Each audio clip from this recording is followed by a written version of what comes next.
Y ya se me queman los frijoles. Vámonos a la mesa de diálogo. Ya llegó Renata Turrent, a quien hacía referencia precisamente Antonio Atolini. Querida Renata, gracias por tu paciencia, gracias por tu solidaridad. A Renata la pueden ver todos los sábados a la 1 de la tarde en el espacio que orgullosamente conduce en Sin Censura TV, Sin Censura Media y Sin Censura Presenta. Buenas tardes, buenas noches, Renata. Así es, mi querido Vicente, pues qué gusto entrar con esa introducción de dos de mis consentidos, Vicente y Antonio Atolini. Mucho gusto de estar por acá. Gracias. También saludo al hombre que usted puede sintonizar de lunes a viernes a las 2 de la tarde en Sin Censura TV, Sin Censura Media y Sin Censura Presenta. Jorge Armando Rocha, porque Rocha también le informa en Sin Censura. Jorge Armando, ¿cómo estás? Muy buenas tardes, muy buenas noches. Buenas noches, estimado Vicente, Renata, un placer. Y también tocayo Jorge Naredo, que por cierto, mañana vamos a estar en un programa de Capital 21, si mal no estoy informado, estará Jorge Naredo, nos van a entrevistar y bueno, pues aquí estamos a la orden, estimado Vicente, con mucho gusto. Claro que sí, gracias Jorge. Y tu tocayo, bien lo dices, Jorge Gómez Naredo, director del periódico Regeneración y amigo de esta familia Sin Censura, miembro de estos espacios en los que hablamos libremente. Jorge, ¿cómo te va? Muy buenas noches. Hola, buenas noches. Pues yo muy honrado de estar con Renata, con mi tocayo Jorge y contigo. Y pues ya sabes, aquí muy contento de verdad. Oigan, a ver, déjenme iniciar. Es que si no los exhibimos nosotros, ¿quién? Ni modo que López Dóriga o Ciro vayan a hablar de Cuadri. Fíjate, permítanme iniciar con esto para que me den su opinión. Dice Gabriel Cuadri, racista es el gobierno de López que promueve la división, el encono y la polarización entre los mexicanos, nación mestiza. Racista, el gobierno que persigue a haitianos, los trata como animales y los encierra en campos de concentración. Ándale, ya tenemos campos de concentración. Racista, el antisemita gobierno de López. Bueno, hay que recordarle que por ahí se le cayó un tuit a Gabriel Cuadri el 11 de enero de 2019 cuando escribió: si México no tuviera que cargar con Guerrero, Oaxaca y Chiapas, sería un país de desarrollo medio y potencia emergente. O aquel tuit en el que dijo que México necesitaba un nuevo partido, como el Vox de España. La hipocresía, la base del conservadurismo, diría el presidente Andrés Manuel López Obrador. Renata Turrent. Vicente, creo que justo, ahorita lo decía Antonio también, la doctrina de los conservadores es la hipocresía. Y este señor, es que no recordamos, a mí siempre me da miedo que la gente se le olvide, pero luego yo misma me recuerdo que más bien el pueblo es sabio y tonto es el que cree que el pueblo es tonto.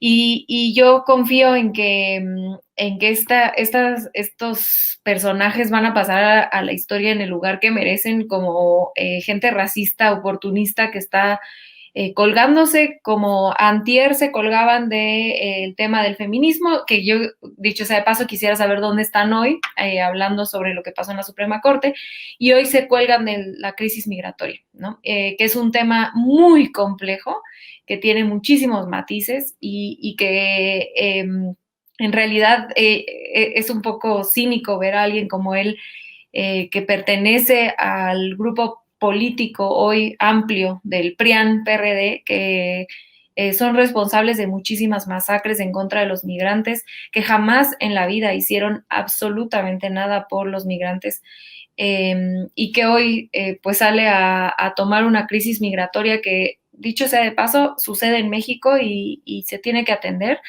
pero también sucede en todo el mundo, ¿no? Estamos ante una pandemia donde la gente está moviéndose el lugar, estamos ante cambios climáticos que hace que la gente expulsa a mucha gente de sus lugares de origen, crisis en Afganistán. Entonces estamos en un momento muy complejo con crisis migratorias en todo el mundo, y que son muy complejas de tratar, que no hay una respuesta sencilla para ningún lado, sobre todo porque tenemos a Estados Unidos aquí arriba, que tiene presiones y tiene una fuerza muy poderosa para que nosotros podamos tomar ciertas decisiones, pero dentro de un rango.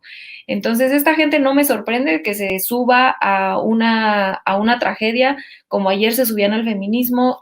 como se suben al medio ambiente, que también le dieron ahí unos elotazos de medio ambiente al mismo Cuadri, que no sabía ni qué era, no entendía absolutamente nada. Entonces, creo que, como decía ahorita Antonio Tolini sobre Lili Telles,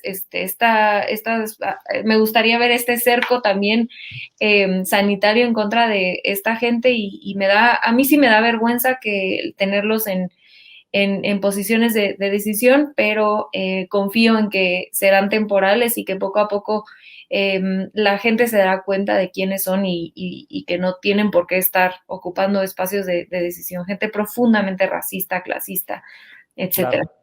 Que se den cuenta de quiénes son. Lili Telles, que ya está candidateada como suspirante en el 2024 por la presidencia, y Gabriel Cuadri, que dice, aquí el avión, jefe, el avión. Bueno, precisamente hizo su stand-up, perdón, su contrainforme Gabriel Cuadri, y antes de ir con Jorge Armando Rocha, muéstreme, don César, la agenda de destrucción de la que habla Gabriel Cuadri. Esto sin resolver ni atender la raíz de los problemas que nunca se resolvieron, cuellos de botella que quedaron pendientes de gobiernos anteriores, como es el tema de la seguridad, el tema de la pobreza, el tema de la corrupción y el tema pues, de un crecimiento económico mediocre. Entonces, este gobierno destruye lo que había y no resuelve, ni mucho menos, lo que había quedado pendiente. Y es la agenda de la destrucción que ha llevado a cabo este gobierno es, como yo decía, verdaderamente abultada, es verdaderamente extensa. César, me doy. Jorge Armando Rocha, fuimos de el comunista, dictador comunista come niños, al creador de la agenda de la destrucción. Hijos de la... A ver, dame tu opinión, mi querido Jorge Armando Rocha. Estimado Vicente, estimados todos, bueno, ya se nos está quebrando un poco Gabriel Cuadri, está reculando, pues que no tiene por qué hacerlo. Aquí hay libertad de expresión en este país, porque parece que está dando unos pasitos para atrás. Es profundamente racista y como que ya le dio penita que lo exhiban como tal a Gabriel Cuadri. Entonces dice, no soy verdaderamente tan racista como parece. Pero ya estaba expresado con sus tweets, con todo lo que nos ha estado diciendo, ¿no? El tema de Chiapas, de Oaxaca, es hasta secesionista, separatista. Gabriel Cuadri dice, no vale la pena tener esos estados, cargar con ellos, seríamos una potencia media, estaríamos mejor sin ellos. Pero también tendríamos que decir que Cuadri es un hombre profundamente corrupto. Hay que recordar parte de su trayectoria política. Él aparece en el escenario de la nada, impulsado por Bester Gordillo. Lo hace candidato presidencial y además es simulador. Hay que recordar cuando no diría cuadras antes, unos metros antes de llegar a un evento, pues se cambiaba, ¿no? Se subía a la cuadricombi, según él, austero, según él, era un candidato novedoso, pero ha sido un simulador. Ahora, es la ultraderecha en su estado puro, Gabriel Cuadri, pero lo que pasa es que ya fueron muchas las referencias en la mañanera y creo que ya le está dando pena. El mensaje sería, señor Cuadri, tranquilícese, no pasa nada, ya sabemos quién es, ya no vale, ya a estas alturas, Cuadri ya cruzó el río, ya a estas alturas tratar de regresar y decir, es que los otros son más racistas que yo, pero además lo dice con mentiras, porque esto de que según hay una persecución en cuestión racial en México, no lo hay. Hay un problema, sin duda, en la frontera sur de nuestro país que tiene que ver con la migración, que por cierto está por plantearse una solución. Yo creo que el presidente López Obrador le está poniendo medio gol a Joe Biden para que se diferencie del muro de Trump y le diga, invierte en Centroamérica y que en ese sentido Biden tenga una agenda mucho más en favor de los derechos humanos. Pero pues no es un tema de persecución en contra de un grupo étnico, es un tema de qué haces con cientos de personas que todos los días quieren pasar hacia los Estados Unidos. Vamos a las soluciones de fondo, pero insisto, en el caso de Cuadri, pues como que le está dando un poco de pena todo esto. pero al final del día el propio presidente López Obrador le reconoce, dice, pues mientras algunos son de closet, algunos piensan como él, nada más que no lo dice, eh, insisto, se le reconoce como al hombre este de Vox, al líder, a Santiago Abascal, que sean sinceros.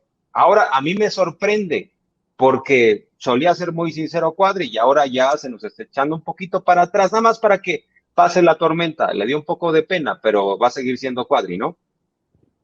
Así es, Jorge Gómez Naredo. Pues ojalá que hasta fiesta hagan, celebren esos que votaron por Gabriel Cuadri, que al final, pues ganó una elección. Eso nos dijeron las autoridades electorales. Dices, este pobre pedazo de personaje ganó una elección hace unos días. Sí, bueno, pues eso lo tendrán que asumir los que votaron por él en sus respectivas, en la delegación donde ganó, en el distrito donde ganó.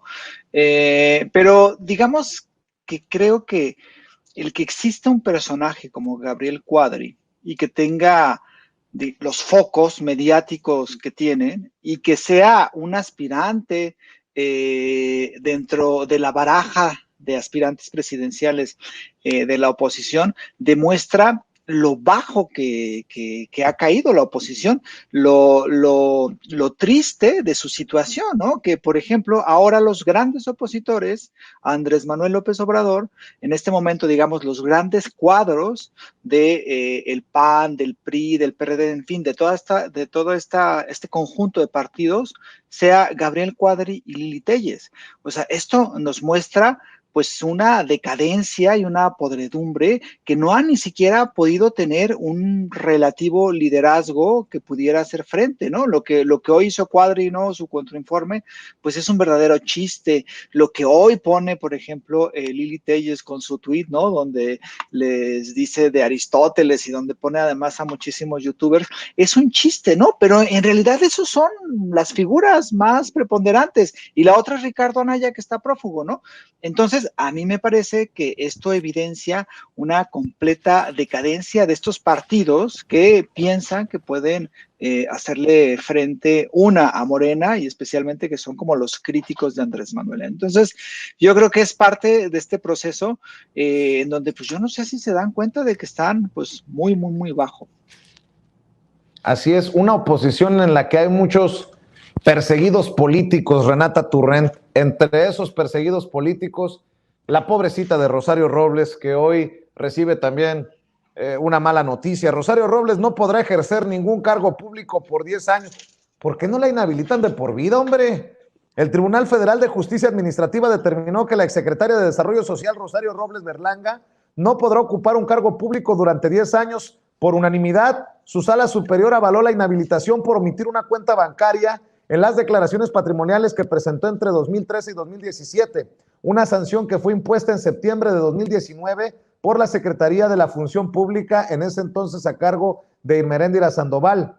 Robles fue detenida en agosto de 2019 por ejercicio indebido de la función pública y en marzo de 2020 se declaró inocente del fraude de 5,073,358,846 pesos relacionado con la estafa maestra. Actualmente se encuentra recluida en el penal de Santa Marta, Acatitla, en la Ciudad de México. ¿Hace alguna diferencia esta inhabilitación? Por lo menos creo que nos queda claro que pues ni perseguida política y sí una exfuncionaria con todavía muchas cuentas pendientes, Renata. Sí, y agregaría una criminal, ¿no? O sea, como que siento que parte de la cuarta transformación, algo que yo celebro mucho es que esta estigmatización a robarle al pueblo es algo que creo que se va a quedar, ¿no? En este país y eso es algo que tenemos que celebrar. Es un cambio cultural. Y como siempre dice el presidente en las mañaneras, ¿no? Antes a los funcionarios que robaban o los políticos que robaban, pues se les felicitaba o por lo menos se les mantenía como, pues como es normal, ¿no? Es parte de la normalidad. Y creo que parte de estas acciones de inhabilitar, yo coincido contigo, ojalá y fuera de por vida, pero por lo menos que inhabilitar 10 años, sirven para reafirmar, recordar, reforzar ese cambio cultural que tenemos en el pueblo mexicano sobre no soportar, no estar apoyando o haciéndonos los que no vemos en cuanto al robo a la gente, ¿no? Al pueblo. Y creo que al final de cuentas aquí lo relevante es, uno, lo que digo, que creo que refuerza este cambio cultural al que ya transitamos los mexicanos, pero además de todo, pues yo justo con este cambio cultural creo que a pesar de que ella tenga esos 10 años, la gente no permitiría que una funcionaria como ella, una política como ella, regresara a tener una posición de poder. Y si algún político decidiera ponerla como secretaria, subsecretaria, creo que tendría un costo político muy alto porque ya cambió este país, ¿no? Entonces ya no aguantamos estas cosas.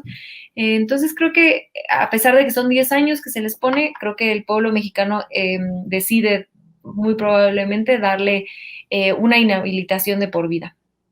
¿Cómo ven, Jorge Gómez Naredo? Pues sí, a mí me parece que la situación de Rosario, como bien lo menciona Renata Turren, no, yo creo que ya no hay cabida para muchísimos de los políticos que durante muchísimos años hicieron pues de la corrupción su modus operandi, ¿no? Y me parece que hay un cambio.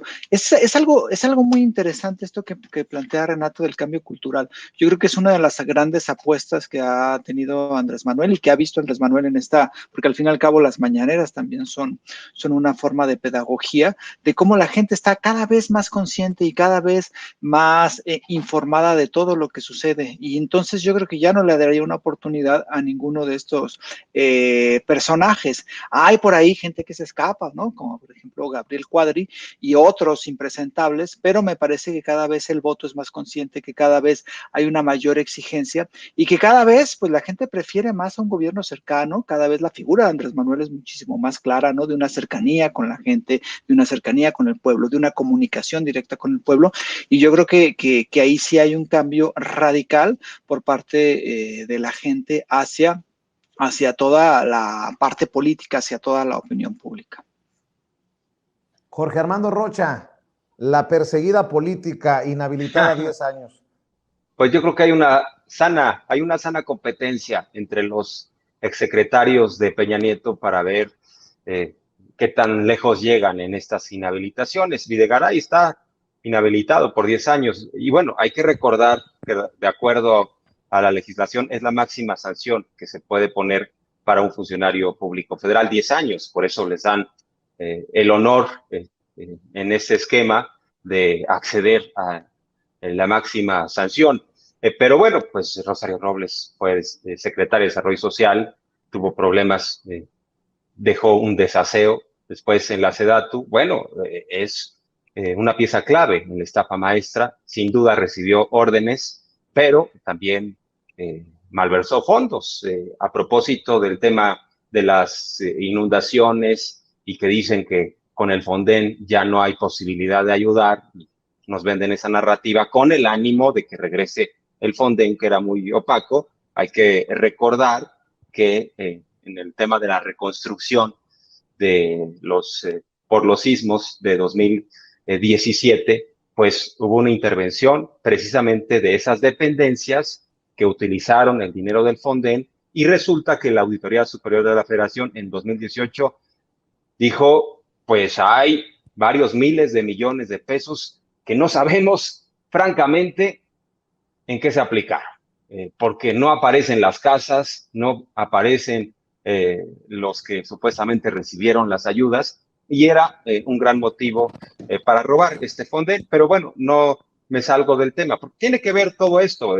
Por Rosario Robles pasaron millones de pesos, miles de millones de pesos, y bueno, pues ella ahora está dentro del club de las perseguidas políticas, pero no quiere decir mucho sobre sus jefes. ¿Por qué? Porque les debe su carrera política. Rosario Robles traicionó a la izquierda, fue la presidenta nacional del PRD, imagínense nada más.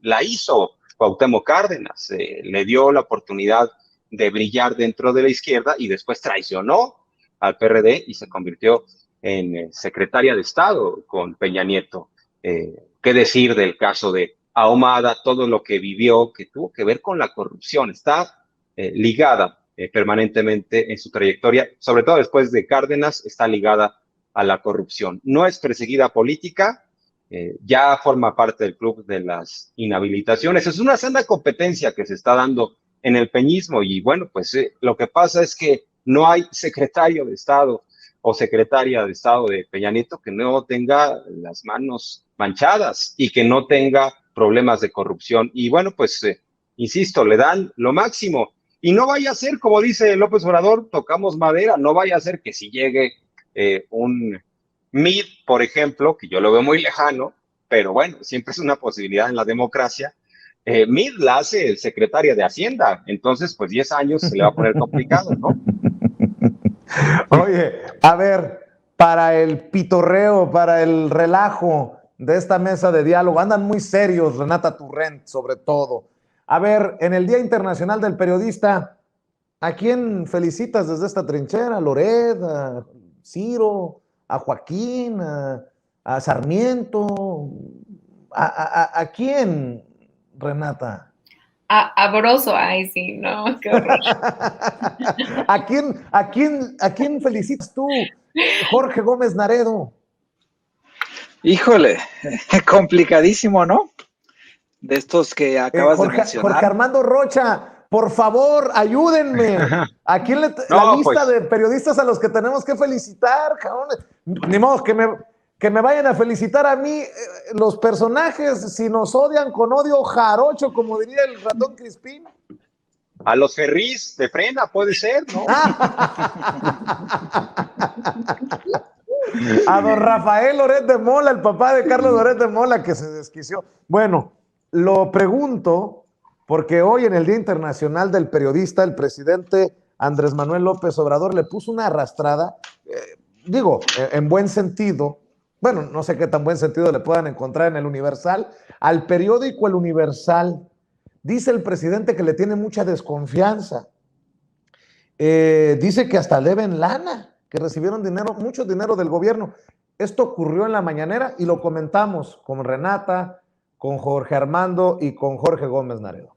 Una especie de moche, se les paga en efectivo, además que denuncian que debido a que los presionan por el tiempo para terminar la construcción, ha habido alrededor de 60 accidentes, van 7 muertos, información propia de la Sedena. Se le pidió información a la Sedena, un posicionamiento sobre este reportaje, no lo dieron. Entonces, no sé si usted sabía de esta situación, se ha comentado en el Gabinete de Seguridad o sabía sobre esta situación.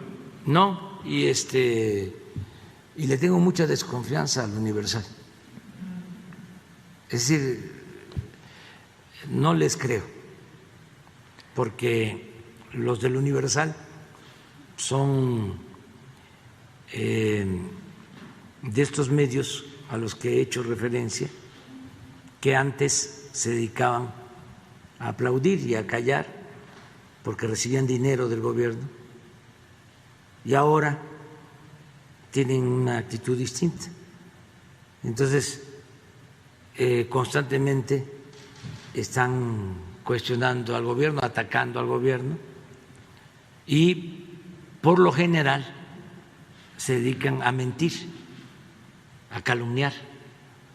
Entonces, lo que puedo decirle del aeropuerto de Santa Lucía, el aeropuerto Felipe Ángeles, es que es una gran obra, que los ingenieros militares están trabajando con profesionalismo, con honestidad,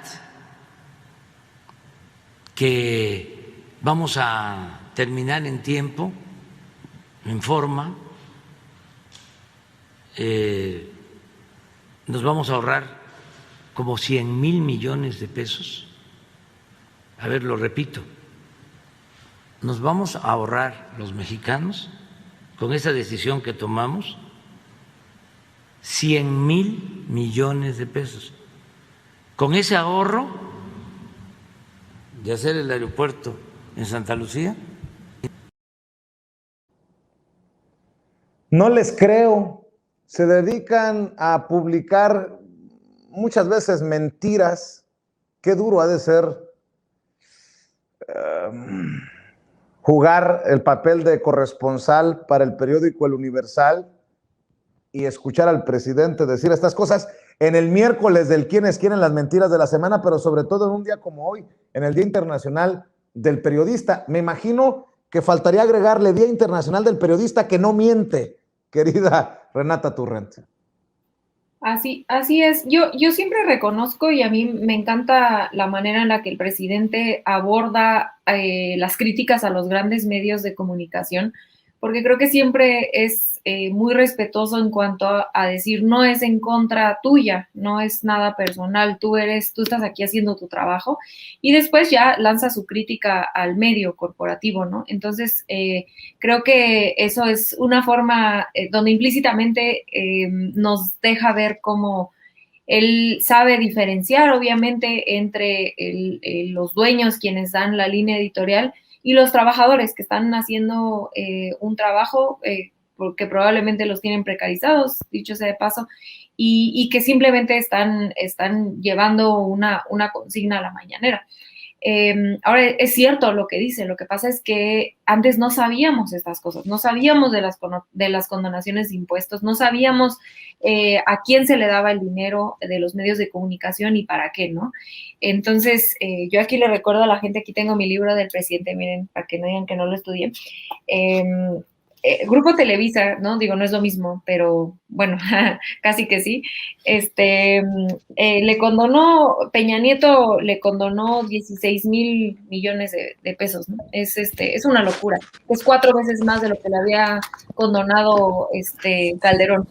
Y esto no es solamente, este es uno de los grandes contribuyentes, ¿no? Es un escándalo el dinero, cómo se fue el dinero público al sector privado. Aquí doy yo el ejemplo de Televisa, por ser un medio de comunicación también, pero se le dio a todos los medios de comunicación que callaron como momias por años todo lo que pasó, y que todo este deterioro de la vía pública es en parte culpa de como le llaman en Estados Unidos, el cuarto poder, que jamás en la vida salió a decir nada, jamás en la vida salió a criticar. Y cierro diciendo que a nosotras, las analistas políticas, luego nos llaman focas aplaudidoras y todo eso, cuando en primer lugar nosotros no nos estamos haciendo millonarios, ni ricos, ni mucho menos del erario público, y eso lo pueden ver en transparencia. Tenemos la conciencia limpia, que nos busquen hasta por abajo de las piedras. Estamos aquí por convicción diciendo lo que pensamos. Y dos, las cosas que creemos que están mal, aquí nosotros los cuatro, hemos tenido constructivas de repente cuando creemos que hay algunas tuercas que apretar. Entonces, creo que estamos viviendo momentos históricos, inéditos del periodismo y de cómo este diálogo circular ha abonado muchísimo a la construcción de una vida pública mucho más sana. Jorge Gómez Naredo, vaya exhibidota al Universal, vaya exhibidota a otros comunicadores, conductores en el quién es quién, en las mentiras de la mañanera. Hoy nuevamente sin desperdicio la conferencia matutina. Sí, bueno, fue un trancazo porque fue esa frase, ¿no?, que menciona. Pues yo la verdad es que no le tengo confianza al Universal, pues ya con eso en realidad vas directo a lo que el Universal quería, ¿no? Así de exponer su reportaje. A mí me parece que es muy importante lo que está sucediendo en las mañaneras. Hay un cambio radical en muchísimas cosas. O sea, antes la posición de los periódicos, de los periodistas y especialmente de los dueños de comunicación, pues es que ellos eran como los que transmitían toda la información.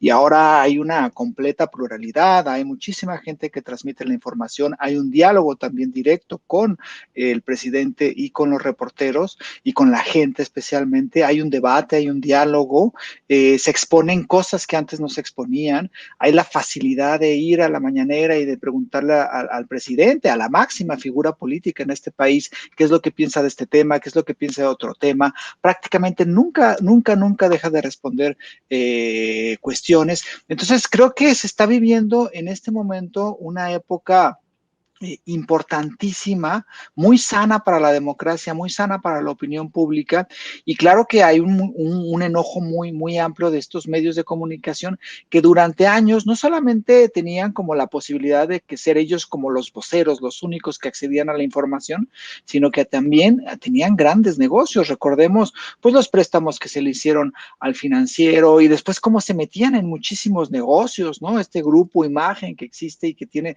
muchísimos intereses en la cuestión de las medicinas, en la cuestión de los hospitales, y que por eso son sus ataques tan constantes, por ejemplo, a Hugo López-Gatell. Creo que eso poco a poco se ha ido ampliando, ¿no? Esta perspectiva que tenemos de los medios de comunicación, y especialmente que ya no son intocables, que ya no son los únicos que están ahí para comunicar, y que hay muchísima más gente que puede hacerlo incluso mejor y con mayor ética, ¿no? Entonces eso yo creo que molesta muchísimo. Y lo que hoy, especialmente a mí lo que hoy me sorprendió fue, pues ahora sí que como el trancazo que les dio, o sea, con una frase desmontó prácticamente esta portada que hoy el Universal quería mencionar, que no iba en contra de que, ay, cobran moches y entonces prácticamente el 80% de los sueldos de los trabajadores se va al ejército. No, iba en contra de estas obras que han sido constantemente criticadas, y que lo que mencionó también y que se puso ahí son 100,000 millones de pesos los que se ahorran, que es una cantidad brutal, y que por eso pues estas obras, especialmente el aeropuerto Felipe Ángeles, ha sido tan criticada por la oposición y por estos voceros de la oposición y estos medios. Lo poco que tenemos o mucho, los periodistas, es nuestra credibilidad, y cuando el presidente te dice en la cara, no te creo, Jorge Armando Rocha, pues no sé qué queda. Bueno, destacar que, en efecto, el presidente López Obrador lo que hizo fue parar en seco al Universal, que está operando en la vieja lógica. El Universal pareciera que está en el sistema del PRI más rancio, autoritario, tratando de mover algo en el presidente, tratando de, en este caso, si no es por la buena, si no pudo, por la mala, ¿no? Es la estrategia, pero ahí coincido. Lo que pasa es que el Universal está operando como si fuera nada más un medio impreso de comunicación, el dominante en el país, cuando ya tenemos diversidad, tenemos al mundo digital, tenemos, bueno, una expresión muy plural, hay mucha apertura y además hay libertad de expresión, lo que no existía antes. Pero es la inercia del viejo periodismo, ¿no? Dicen, la lógica es, lo vamos a doblar a periodicazos al presidente López Obrador. De hecho, no es la primera vez que desmiente una portada. Hay una más penosa del Universal que expuso López Obrador de una supuesta intención de pretender nacionalizar a los ferrocarriles. Y dijo López Obrador, esto ni siquiera se ha planteado en una reunión privada ni pública. Esto es totalmente una invención con el ánimo, está tratando el Universal de generar una crispación y un discurso de que soy comunista y ahora voy a nacionalizar a los ferrocarriles. Pues nada de eso, la desmintió, pero Ili, el dueño del Universal, está muy metido en esta estrategia. Lo importante es que López Obrador los para en seco, dice, se topan con pared y ya no tiene la estrategia, pues ningún tipo de resultado. O sea, si la intención es doblar al presidente y que les dé dinero público, pues ya no va por ahí. Además, al presidente le quedan 3 años. Si ya aguantó los 3 primeros, dice, pues así nos vamos, y ya se las cantó varias veces. Dice el presidente, no es un tema de dinero, el recurso público prefiero darlo a los programas sociales, ya no va por ahí, y vámonos al debate, vamos a abrir por eso la sección de los miércoles, y por eso constantemente López Obrador prefiere el debate, dice, me sale más barato debatir que andarles pagando. Pero insisto, el Universal opera como si fuera el monopolio de la información. Entonces, el presidente, en la lógica del Universal, tendría que estar bien con ese monopolio de la información, pero ya nada más los están ridiculizando y creo que va a tener mucho costo en la imagen, como dices, Vicente, bien apuntas, pues la credibilidad del Universal, ¿en dónde está en estos momentos? Muchos nada más están mofando de lo que es el Universal, así como ha pasado con Reforma. Y no por nada, rápidamente, nada más apunto, no por nada, el Universal ahora ya cobra, porque tienen problemas serios de ingresos en el Universal. Así es, para cerrar, la última y nos vamos, la última ronda. La declaración de Arturo Saldívar, el ministro presidente de la Suprema Corte de Justicia de la Nación, que nunca más se debe de criminalizar a una mujer por interrumpir su embarazo ayer, me emocionó. Pero la declaración a la que me voy a referir ahora me consternó. El acoso sexual era una cultura en el Poder Judicial, no se veía mal. Estaba ya muy socializado pensar que las mujeres eran un objeto y las mujeres, por temor a perder su trabajo, tenían que soportar esas cuestiones. Arturo Saldívar, el ministro presidente de la Suprema Corte de Justicia de la Nación, ha destapado otra cloaca. 2 jueces violaron por años a muchas trabajadoras. Aseguró que hay más de 50 investigaciones abiertas contra el personal del Poder Judicial Federal, entre ellas las que corresponden a jueces que violaron a trabajadoras. 2 jueces federales fueron suspendidos y están bajo investigación por violar durante años a mujeres, reveló el ministro. Hay 2 casos de juzgadores, y cito, hay 2 casos de juzgadores federales donde prácticamente tenían años violando a trabajadoras en el Poder Judicial y nadie hacía nada. Ahorita están en investigación, están suspendidos, pero espero que una vez que se agote el procedimiento se tomen sanciones ejemplares como las que ya hemos tomado. Pues vaya situación, 2 días consecutivos, declaraciones muy importantes, insisto, la de ayer, la decisión histórica en la Suprema Corte, lo que advierte hoy Arturo Saldívar es escalofriante, Renata Turrent.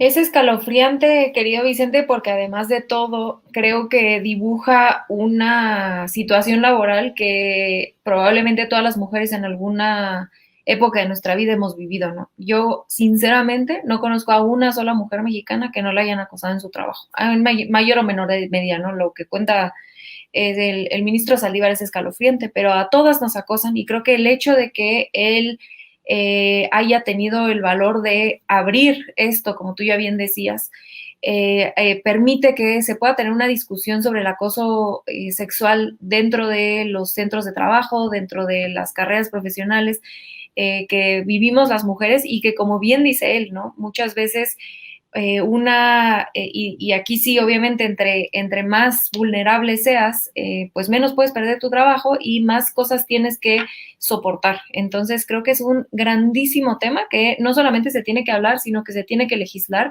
y que yo esperaría que fuera parte de esta agenda pro mujeres, que dicho sea de paso, el único partido político que ha hecho algo por las mujeres en México es Morena. Bueno, o el PRD cuando todavía no enloquecían. Entonces yo creo que es un gran tema que saca el ministro Saldívar. A mí me va a doler muchísimo que se vaya, es un grandísimo funcionario público, es un honor tenerlo en una institución tan podrida como es el Poder Judicial y en donde los conservadores han sabido meter se han sabido meter como pulpos allá dentro del Poder Judicial de manera no democrática, por supuesto, porque es un poder que no elegimos de manera directa y que ojalá se pudiera democratizar, pero que los conservadores han sabido meter sus brazos al Poder Judicial y parte de esta cultura conservadora incluye el acoso sexual a las mujeres, ¿no? Digo, con esto no quiero decir que en la izquierda no exista acoso sexual, desgraciadamente lo existe y también lo padecemos de este lado, pero bueno, es mucho más naturalizado por esa misoginia generalizada que en la derecha es tan normalizada, ¿no? Entonces celebro muchísimo al ministro por estas dos decisiones que tú ya mencionas, y agrego una tercera que hoy anunció que iban a dar 3 meses de paternidad. Esto es una de las, y lo he dicho aquí varias veces en este espacio, es una de las mejores políticas públicas para cerrar la brecha salarial entre hombres y mujeres. Si los hombres también pueden hacerse cargo de su paternidad, y tendría que ser un derecho para ellos también. Así es, Renata. Pues el ministro Saldívar deja la víbora chillando, lleva de 2-2 ayer, hoy, y muchos todavía no tenían claro por qué el presidente ha mostrado su confianza para que lleve de la mano la limpieza en el Poder Judicial, la reforma que tanto se necesita. Jorge Gómez Naredo. Sí, me parece que estos 2 días de la Suprema Corte de Justicia de la Nación, pues yo pienso que son muy positivos. Creo que es importantísimo lo que se votó ayer. Y también creo que hay que tomar en cuenta que dentro de esta nueva forma, ¿no? de establecer y de estos caminos que se están abriendo, pues hay que tomar en cuenta que tampoco hubo un impedimento del gobierno federal en este caso, ¿no? Es decir, no hay como esta cuestión de que hay una llamada y no apruebes esto, no digas esto. Creo que fue muy respetuoso Andrés Manuel de lo que sucedió y de la votación, de la forma en cómo se estableció. Hoy, por ejemplo, anunció también que había desayunado en un momento, ¿no? Que después se tuvo que ir a Tula Hidalgo, pero que desayunó con el ministro y que también hubo como una entendimiento entre el nuevo secretario de Gobernación y el presidente de la Suprema Corte.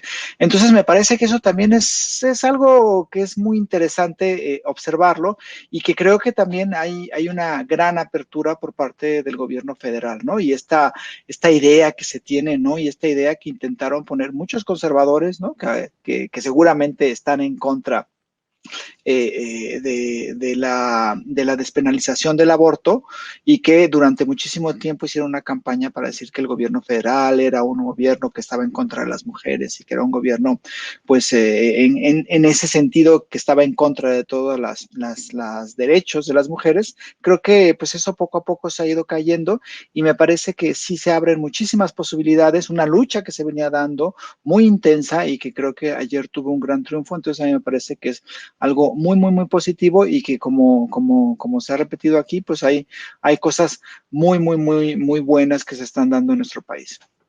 Querido Jorge Armando Rocha, para cerrar, no a la criminalización del aborto, no a la criminalización de la mujer que decide interrumpir su embarazo, y no a la impunidad por el abuso sexual precisamente de mujeres, así sean jueces los verdugos.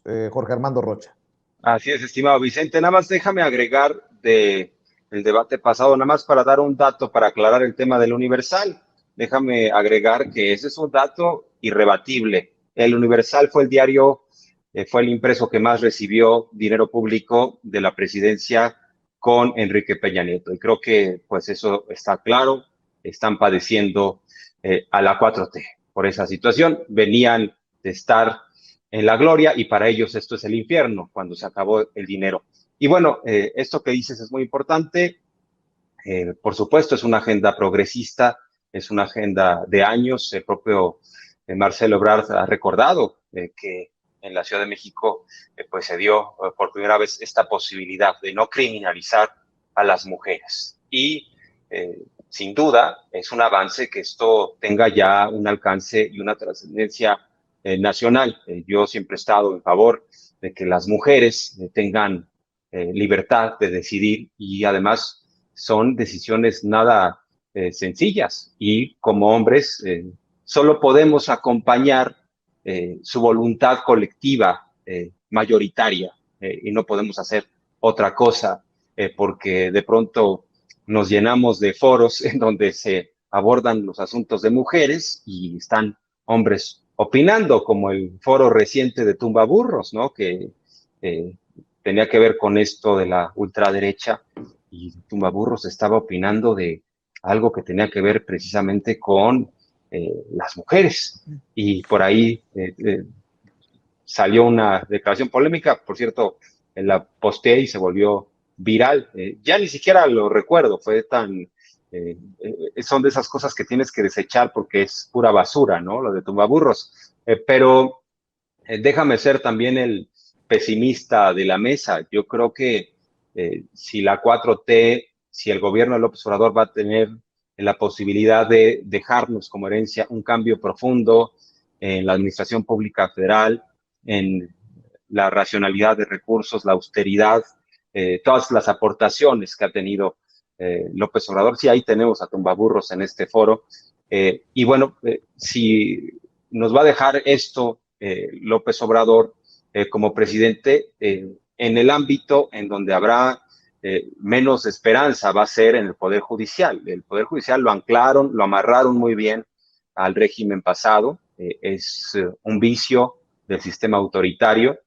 Nos hicieron ver, y eso está creo que en la mentalidad de muchos, nos hicieron ver que era intocable el Poder Judicial, que los jueces y las jueces eran una suerte de hombres y mujeres impolutas que se dedicaban nada más a la justicia y su palabra, como diría la canción, es la ley, y que estaban para impartir justicia. Ahora tenemos a un ministro que, como presidente de la Corte, nos hace ver los problemas de corrupción, porque también un discurso en donde cimbró a muchos, me incluyo, fue cuando dijo, si la corrupción es un mal, es el peor de los males cuando se vende la justicia, y se los dijo a jueces, a ministros, a magistrados, y estamos viendo que persisten los vicios, lo mismo el tema del acoso. Imagínense que quienes deciden asuntos al exterior sobre violaciones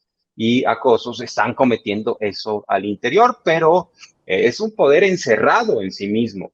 Por supuesto, ahí está el asunto de la reforma, pero se necesita también que alguien más acompañe a Saldívar, porque parece que sí está solo y con la posibilidad de acabar naufragando en medio de este aparato burocrático que tiene muchísimos vicios. Yo creo, insisto, que va a ser uno de los grandes pendientes el Poder Judicial, pase lo que pase, con el próximo presidente o presidenta. Va a ser una de las grandes asignaturas pendientes, y no es un tema de López Obrador, es un tema sin duda del propio Poder Judicial. Tiene que venir una renovación interna. Bueno, no se diga, por ejemplo, lo que pasa en el Tribunal Electoral. Ya el calderonismo asaltó a ese tribunal, o sea, hay una operación por otro lado. El grupo conservador, el régimen anterior, sabe controlar este tipo de instituciones, ¿no? Así es. Jorge Armando Rocha, ¿en dónde te apoya la gente en redes sociales? En Twitter estamos en comunicación permanente como @RochaPeriodista, y nos vemos de lunes a viernes aquí a las 2 de la tarde sin censura. Estimado Vicente, Renata, tocayo, muy buenas noches. Muchas gracias, Jorge Armando. Jorge Gómez Naredo, ¿en dónde te apoyan a ti? ¿En qué trincheras independientes? Pues en Twitter estoy como JG Naredo, y bueno, ya en Polemón también, y pues en el periódico Regeneración, del cual Renata también forma parte. Ya se empieza a distribuir este nuevo número, y ya se puede descargar de la página de Morenflix. Querida Renata Turrent, ¿cómo te apoyan a ti? Muchas gracias, Vicente. A mí me pueden encontrar todos los sábados a la 1 de la tarde por Sin Censura TV, Sin Censura Media y Sin Censura Presenta. Cada 15 días estoy con nuestro querido amigo Manuel Ibarra.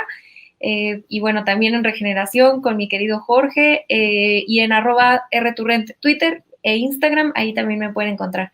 Nada más aprovecho a mandarle un saludo a Javier Hernández y a Aurora Sabina, que me pidieron un saludo. Les mando un beso a ustedes dos, tocayos. A ti, Vicente, muchas gracias por la invitación. Les mando un abrazo fuerte.